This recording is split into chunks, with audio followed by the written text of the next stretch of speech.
Hello, I'm Sheryl, and welcome to Sleep Tight, Relax, a cozy bedtime podcast made especially for kids, but perfect for dreamers of all ages.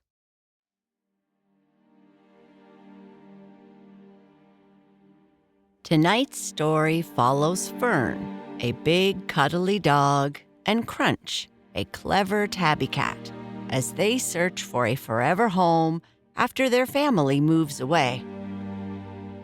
Along the way, they meet a wise Labrador, explore their neighborhood, and rescue a young girl from a barking dog, leading to an unexpected ending. So get cozy, take a deep breath, so big your belly expands like a balloon.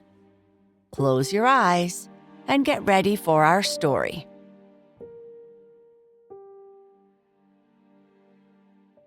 Fern and Crunch. It was a beautiful day, and Fern and Crunch were taking full advantage of it. First, they played in the small wading pool in the backyard, getting wet and muddy. Then they chased each other around the large oak tree. After a short nap in the sun, they ran after butterflies that landed on Fern's nose. This always made Fern go cross-eyed, which never failed to make Crunch laugh. Fern and Crunch were very, very different, yet they had been the best of friends since they were small. Fern was a huge bloodhound who, though gentle by nature, was always getting into trouble by breaking things around the house. Fern often thought of himself as a cat and would try to jump on top of furniture just like Crunch could. Crunch was a tabby cat who sometimes acted like a dog. If a stranger came to visit, Crunch would stand at the door barking, which sounded more like a short, low-pitched meow. Once she let the guests inside, she would sit nearby on guard, watching them until they finally left. They lived happily in a house with a family that loved them very much. Lately, though, their family seemed busy filling boxes and moving furniture, which would then magically disappear. Fern wasn't too happy yesterday when he came inside for a nap and found his favorite couch gone.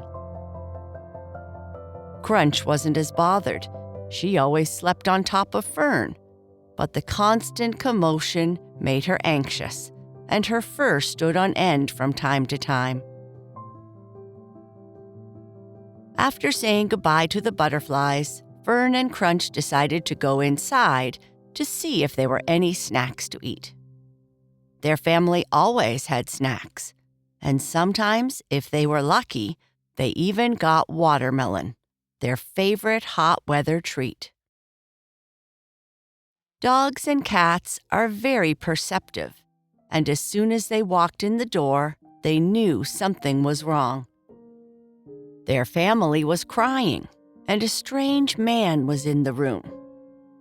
Crunch went to the man and started barking as best she could, while Fern tried to comfort the family by licking their faces.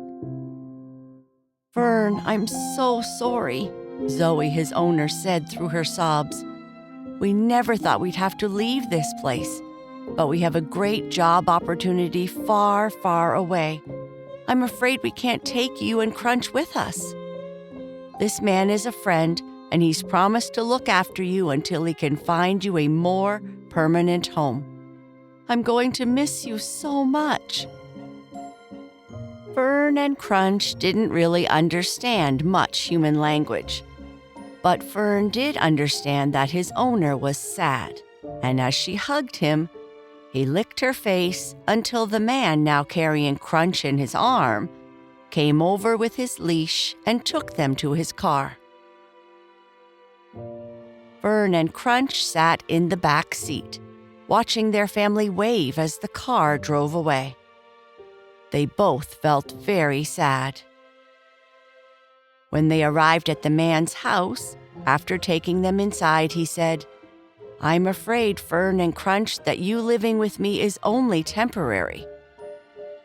My apartment is much too small for a big dog like you, Fern, and Zoe insisted that you both must stay together. Make yourself at home, and I'll go to the car and bring in your food." Fern and Crunch looked at each other confused. Days turned into weeks. After their morning walks, all Fern and Crunch did was sit on the couch, staring out the window and waiting for their family to come back. They missed their old life, where every day in the backyard was an adventure. The man who cared for them was kind. He fed them good food and petted them every night, but he wasn't home much. Fern and Crunch were bored and lonely. The man came home after work one night, and Fern could sense that he wasn't in a very good mood. Crunch just sat and stared at him, not quite trusting him. One evening, the man came home looking tired. "Guys, I have some bad news," he said. "I've been trying to find you a new home. People are willing to take a cat, but no one has room for a dog as big as you, Fern. And now my landlord has reminded me that I'm not allowed to have pets. She's given me until the end of the week to find you another place." Fern gave him a lick, while Crunch stared at him distrustfully. A few days later, the man drove Fern and Crunch to a shelter full of other cats and dogs. They were put in a large cage together. Another man gave them treats, a pet, and a hug before leaving them for the night. Fern and Crunch looked at each other confused. After the lights went out and they curled up to sleep, Crunch said, "Why are we here and not at home? I thought that being away from our family was temporary." "I don't know why, Crunch," Fern replied. "At least it's warm here and we have food and water." "What if our family needs us?" Crunch said, her voice trembling. "What if there's been a mistake? What if they're looking for us right now?" "Crunch, I don't think they're coming back," Fern said softly, his tail drooping. "We have to at least try," Crunch said, her voice now steady. "Just because we're small or cuddly doesn't mean we can't do something big." Fern perked up. "What do you suggest we do?" "Let's get out of here and find our way back home. Maybe our family is looking for us." "But how do we get out of here, and do you even know how to get to our home?" asked Fern, who was starting to perk up a bit. "I've been to this place before. If you remember that one time I kept gagging, I had the biggest furball you could ever imagine, and Zoe took me to the clinic attached to this building because she thought I was choking." "I remember," said Fern, "but that doesn't help us get out of this place." "Well, we can get out by leveraging our individual strengths," said Crunch. "I don't think I have any," Fern said, his confidence waning. "Of course you do. You're cuddly, but you're also big and strong." "How is that going to help us?" Fern asked. "This is what we're going to do," Crunch said. Crunch jumped onto Fern's back and whispered the plan. Then, with Crunch holding on tightly, Fern pushed against the cage door with all his might. Luckily, it hadn't been latched properly, and it swung open easily. Fern's ears pricked as he heard faint footsteps behind them. "Quickly!" Crunch urged, tightening her grip on his fur. They padded quietly down the hallway toward a door leading outside. The door had a large handle across it, which Fern jumped against, pushing it open. They slipped through into the cool night air. Crunch let out a breath of relief. "Oh, I told you your size and strength would help." "You were always the smart one, Crunch," Fern said. "But we're not home yet. Which way should we go?" "Do you see that tall building in the distance?" Crunch said confidently, pointing toward the building. "Yes." "Go toward that. I'm sure our home is just down the street from there." With Crunch clutching his neck, Fern started jogging toward the tall building. It was dark outside and late enough that no one noticed the peculiar sight of a large dog with a small cat riding on his back as they trotted down the residential streets. "Okay, we need to cross here at the crosswalk," Crunch said. "Wait!" Her voice sounded alarmed. "What?" Fern stopped quickly. "We need to wait for the light to signal that it's safe to walk." "But it's nighttime and there are hardly any cars," Fern sighed. "Better to be safe." When the walk signal came on, they checked both ways, crossed the street, and continued on their way.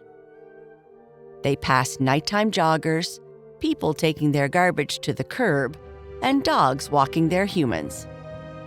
Finally, they arrived at the tall apartment building. "I recognize this place," Fern said. "When Zoe took me on walks, we used to visit a friend here. She always had apple slices for me." "I don't know why we stopped coming, but human behavior can be hard to understand sometimes."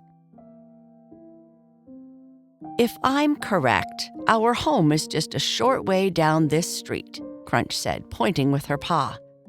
"Are you ready to go home?" Crunch asked excitedly. After hearing his stomach growl, Fern said, "I certainly am. I'm hungry after all this jogging." Fern carefully crossed another street and padded down the quiet road toward their house. The neighborhood was peaceful, except for the muffled cheers and yells of people watching TV.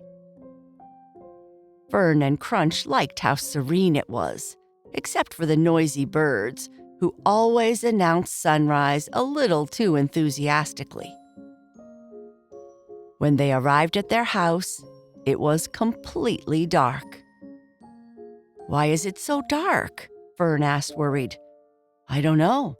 Let's get closer and look in the window." They walked up the path to the large front window. Crunch pressed her paws against the glass and peered inside. "I don't see them. It looks empty," she whispered. "It's very quiet, too. Maybe they're asleep. Let me bark and see if they come to let us in," Crunch said. She barked, but no one came. "I think they're really gone," Fern said quietly. Now Fern understood why Zoe had been so sad and why things had been so confusing. She and their family had truly moved on. "I think we're on our own, Crunch." "I think you're right, Fern." Crunch settled onto Fern's back. "What do we do now?" Fern stood tall, looking down the empty street. "We'll figure it out together, one paw at a time." Crunch nodded. "Together."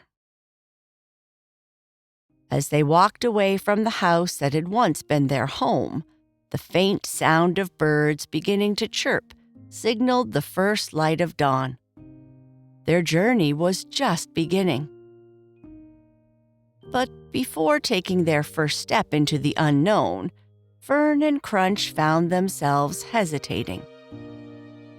They sat quietly on the walkway, silently looking at each other for almost an hour, hoping, just maybe, that they were wrong and their family would come out to let them back inside. Crunch spoke first. "There's no point in sitting here any longer. We both know we're on our own."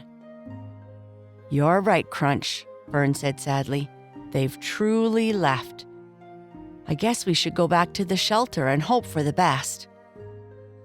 At least the person who took us in seemed kind enough, and maybe they can help us find a forever family.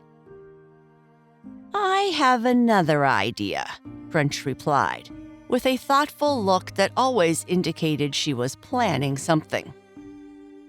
What if we tried to find a family ourselves? How do you propose we do that, Crunch? We don't speak human language, and we can't just walk up to a random family and expect them to take us in. I'm not sure exactly, Crunch admitted, but maybe we could treat this like an adventure.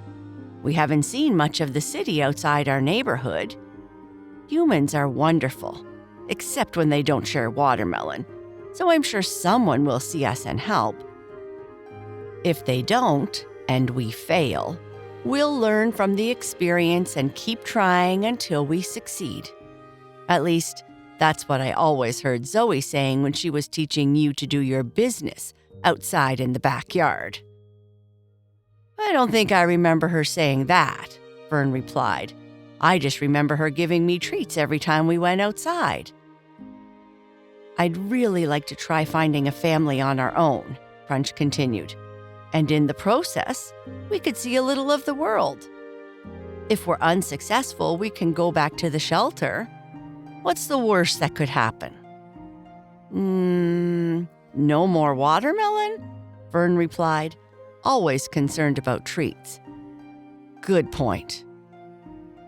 Okay, let's have a little adventure together before we go back to the shelter. Climb on my back, Crunch, and we'll get started.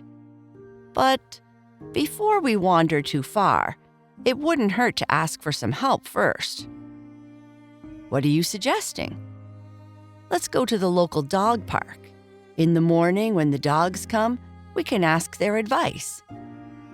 It's too late to explore now anyway. Not all dogs are as nice to cats as you, Fern, Crunch cautioned. Don't worry. If you stay on my back, I'm sure they'll behave. When we are in trouble or need advice, it's always a good idea to ask for help. Where did you hear that? I heard that from Zoe when she was trying to train you to use the box in the basement. You were stubborn, so she called someone for help. That's not how I remember it. Crunch jumped on Fern's back, and they walked down the front walkway to the sidewalk. The night was quiet, filled with the sound of crickets, the occasional car in the distance, and the soft snores of people inside their homes. They arrived at the dog park a short time later and cuddled together in the wooden shelter to sleep until morning. Before falling asleep, Crunch murmured, "It's good to have a sensible friend like you." Fern replied with a snore. Fern and Crunch woke with the sun and the first sounds of dogs arriving for their morning fun. Crunch climbed onto Fern's back and perched on his head, just in case any dogs thought she might be fun to chase. A young husky bounded over, stopped in its tracks, and ran off, startled by the sight of Crunch on Fern's head. "I guess I shouldn't sit on your head," Crunch laughed. "It makes you look like you have 4 eyes." "He's just a silly pup," Fern chuckled. "You're fine where you are." A cheerful Chow Chow trotted over for a sniff. "Hello, Fern. I haven't seen you here in a long time. Who sat on your head?" "Hi, Chewy," Fern said, wagging his tail. "This is Crunch. We've been living somewhere else for a while, but now we're looking for a new family. Do you have any advice?" "I'm afraid I don't, but I'm very sorry to hear that," Chewy said sympathetically. "I've only been with my family and haven't heard of anyone in your situation. But old Grover might be able to help. He's been around a long time. I'll fetch him for you." "Thank you, Chewy," Fern said. "No problem. Good luck," I hope we can play again soon," Chewy said, bounding off to find Grover. A short time later, an old Labrador shuffled over. After the obligatory sniff, he said, "Chewy tells me you're in a bit of a predicament." "Yes," Fern replied. "Our family left us, and the human who was looking after us dropped us off at a shelter. We left the shelter to make sure our family wasn't in trouble or there hadn't been a misunderstanding. Now we're trying to find a family on our own. Can you help us?" Not many know this, but I was once a stray," Grover said in a raspy voice. "My first family thought I was a cute puppy, but as you can see, I grew to be a rather large dog. When they realized how big I'd get, they gave me to another family. I was a bit wild back then, so I ran away and wandered the city for far too long." "I'm sorry to hear that," Fern said, "but you seem happy now." "Yes, this family has been very kind to me, and I love them dearly. I was lucky, but I wouldn't recommend wandering for too long." "Where did you meet your family?" Crunch asked. "I was sleeping in this park," Grover said. "Tessa, a young girl at the time, came over to pet me. Her parents were nervous at first, but they took me home, and I couldn't be happier." "Maybe we'll get lucky too," Crunch said hopefully. "You could try, but I suggest you don't try for long. And though it was an adventure to explore and be on my own, I was lonely and didn't have much in the way of tasty treats. The shelter is nearby here. That might be your best choice for the long term." "I thought we could have an adventure of some sort," Crunch said. "As a cat, I never went much farther than the backyard, and I thought this might be a good opportunity to explore." Fern hesitated from the beginning, but he's brave and a good friend. "Perhaps we can explore the park first before we go back to the shelter," Fern interrupted. "That can be our short adventure." "That might be a good idea. The park is just over there in that direction," Grover said, pointing with his nose. "If you come out near the swimming pool, your walk to the shelter will be quite short." "Let's do that. It was very nice to meet you, Grover, and thank you for your help," Fern said, starting to walk toward the direction Grover indicated. "It was my pleasure. I hope to see you both here again with your new forever family," Grover said. "Thank you, Grover," Crunch added as she held on tightly to Fern. Fern and Crunch left the dog park and started walking toward the larger park Grover had directed them to. As they left, they became the center of attention. It's not every day you see a cat riding on top of a large dog's head. It was a beautiful, sunny morning, and they walked quickly through the neighborhood, careful to stay on the sidewalks to avoid cars. They stopped occasionally for photo requests, which earned them more than a few treats. By the time they had arrived at the park, Crunch had seen more of the world than in her entire life. They both marveled at the sights: cats on leashes, dogs in baby carriages, and even pets carried in backpacks by their humans. Unfortunately, the sunshine quickly gave way to dark clouds, and it looked like rain was imminent. "Well, here we are," said Crunch. "This has already been fun. So many interesting sights and sounds." "It certainly has," Fern replied, "but I don't think that Chihuahua we met liked you very much." "I don't think she liked anyone. Such a cranky dog." "You might be cranky too if you had to wear sunglasses, boots, and a jacket like she did," Fern teased. Crunch shuddered at the thought. Just as they were about to sit and rest, Crunch noticed a dog barking at a young girl in the distance. "That doesn't look good. Why is that dog scaring that little girl?" Crunch asked. I think the dog must be scared of something or having a bad day."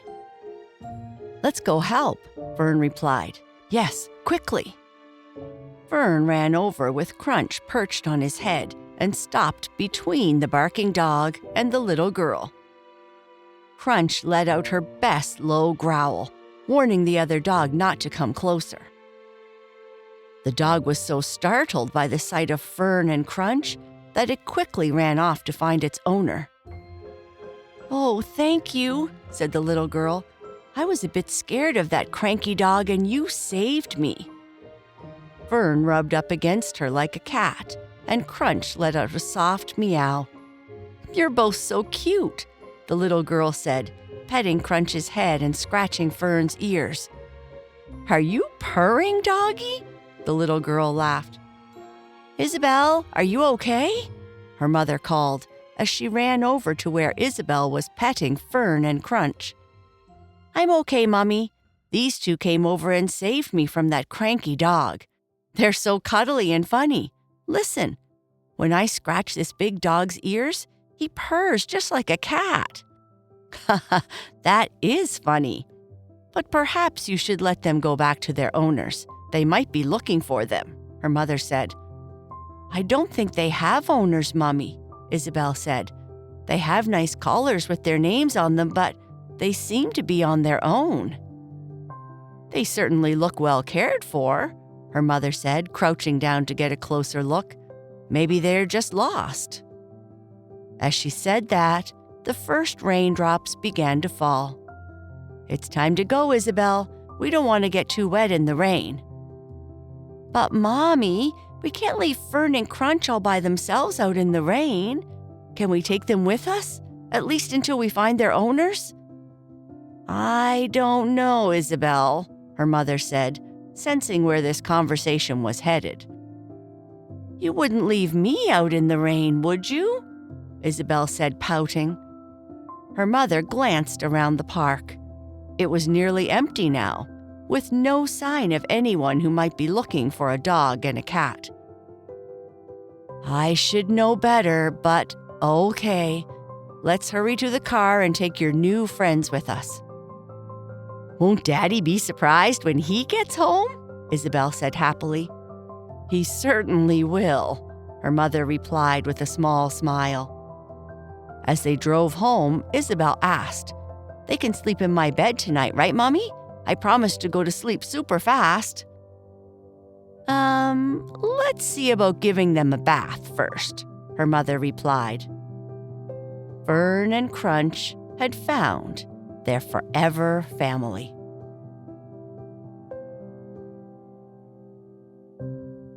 If you're still awake, it's the perfect time to whisper something kind to yourself. Take a deep breath, and in your mind or in a soft voice, say these gentle words.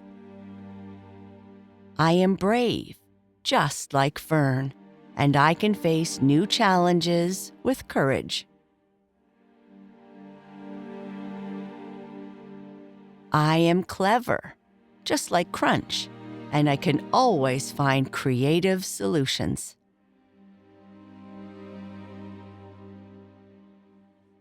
"Even when things feel uncertain, I can find joy in little adventures."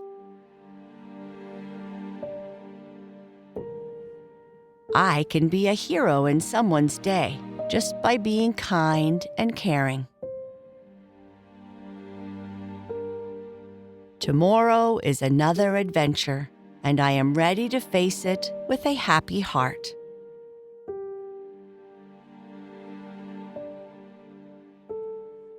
I am calm, relaxed, and peaceful. Good night. Sleep tight.